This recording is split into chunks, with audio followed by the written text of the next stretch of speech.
잠언은 하나님의 백성들이 삶을 살아가는 데 필요한 지혜를 알려주는 책입니다.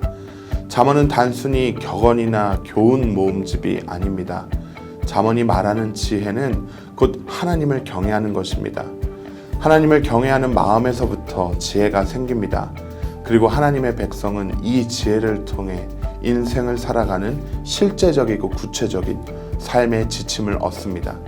먹는 것, 입는 것, 자는 것, 관계 맺는 것, 정치, 경제, 경영, 교육, 옳고 그름에 대한 판단, 감정 처리, 가정생활, 부부생활에 이르기까지 잠언이 다루고 있는 주제는 다양합니다. 잠언에 해당하는 히브리어 마샬은 비교하다라는 의미를 가지고 있습니다. 잠언은 지혜와 어리석음, 의인과 악인, 생명과 죽음 등을 비교함으로써 진리를 전달합니다. 그래서 잠언을 깊이 묵상하는 사람은 어리석음 대신에 지혜를 택하고 악인의 길 대신 의인의 길을 걸으며 죽음 대신 생명을 얻을 수 있습니다. 우리말 성경에는 잠언으로 번역을 했는데 잠언에서 잠은 바늘 잠, 찌를 잠입니다. 그래서 잠언은 말 그대로 바늘처럼 찌르는 말이라는 뜻입니다. 무감각해진 우리 마음을 찔러서 잠에서 깨어나게 하는 것입니다. 교만하고 게으르고 거짓말하고 시기하고 쉽게 분노하고 등등 사람이 어리석게 행동하는 이유는 모두 지혜가 부족하기 때문입니다. 하나님을 경외하는 사람은 지혜를 얻고 이와 같은 어리석음에서 벗어나게 됩니다.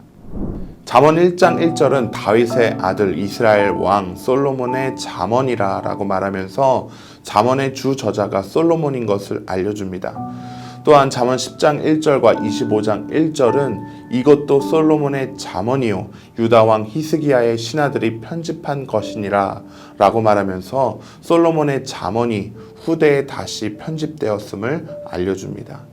열왕기상 4장 32절을 보면 솔로몬이 3,000개 이상의 잠언을 지었다고 하는데 이 중에서 300~400개가 잠언에 수록되어 있습니다.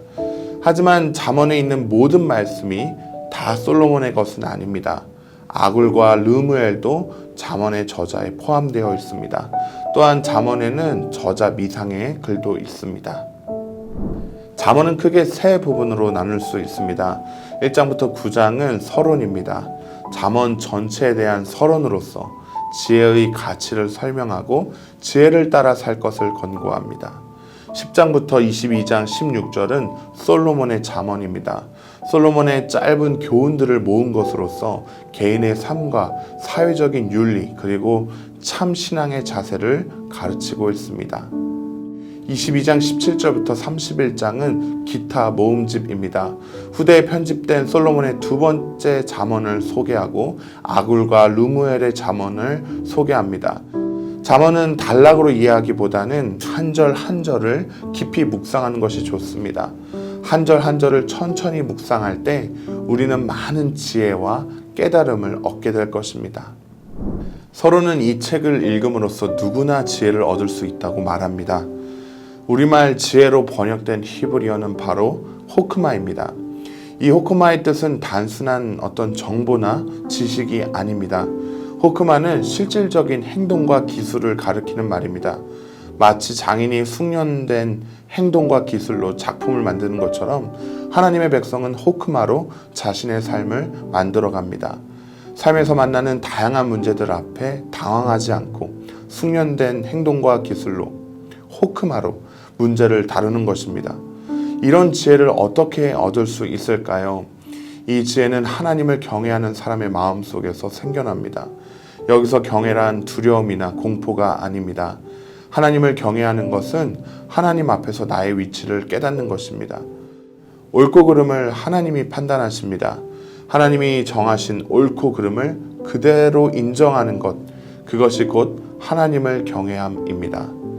한편 1장부터 9장에는 잠언의 독특한 표현 기법이 나오는데요.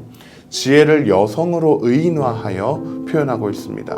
지혜라는 여인이 길거리에서 부르며 광장에서 소리를 높이고 또 시끄러운 길에서 외치며 성문 어귀와 성 안에서 말을 전합니다. 마치 사람이 누군가를 초대하듯 지혜가 우리를 초대하고 있습니다.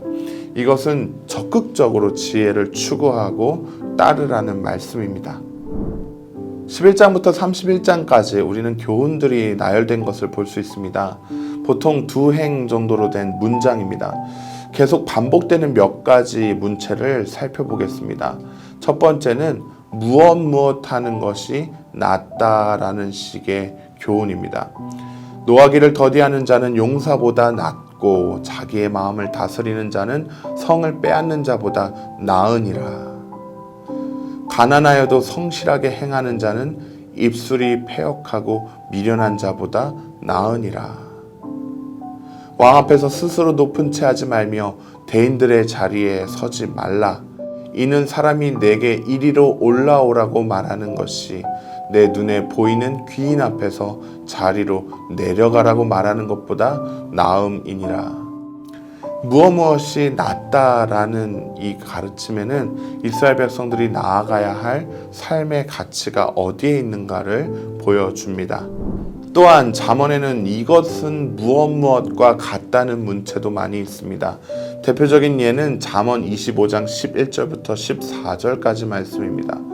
경우에 합당한 말은 아로 새긴 은쟁반의 금서간이라.